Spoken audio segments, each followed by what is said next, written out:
If you're curious about what we're talking about and trying to get a better visual image of it, you can go to iamequal.com.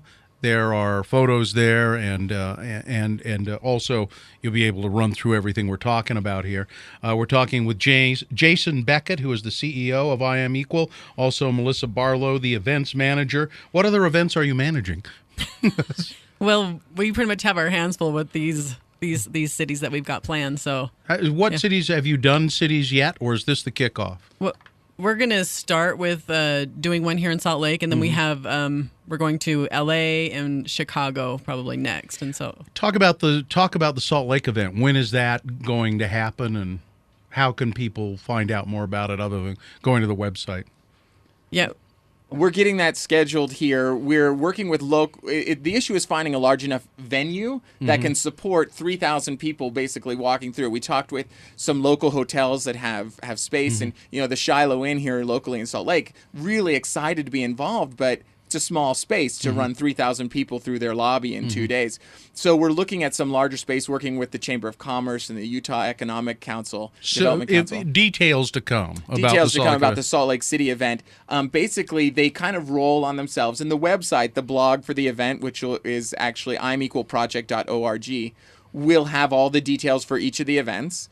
And it's really important that people connect with us on our Facebook or on our Twitter, because that's how we update people. We send status updates, and we include the latest pictures, and we make sure that this community of people who have stood up to take an action are fed by this community. When 10 people engage in this conversation for every one that takes a picture, 100,000 pictures means 1 million people touched by this process.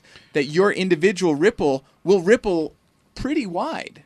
This is pretty new, I take it. How long have you been developing this? When did you guys have that conversation on your couch and say, I know, let's do this? Well, Matt and I originally set up this process and this concept in January, about January 14th. We had the idea, and we actually went to our photo studio downtown, and we took the first photo. And we put it up on the web. I shared it as my profile picture, and the response was ridiculous. We created a Facebook page, and within the first 3 or 4 days, we had 500 people without anything more than putting up one photo of this. So it's a pretty strong impact. And so what we've done is, in order to really fine-tune and ensure that people who come and participate in these local events are handled efficiently, that they're not waiting in line forever, that they're really engaged, we've gone through here in Salt Lake and done some tests, and we've run people through the process and registered them to make sure that the process really works, so that when we do our large-scale event, especially here in Salt Lake, we have our ducks in a row, so that it's an efficient machine that really allows people in a very simple way to come, register, take a picture. It takes 5 minutes to do that, and they're on their way. It's now in their court.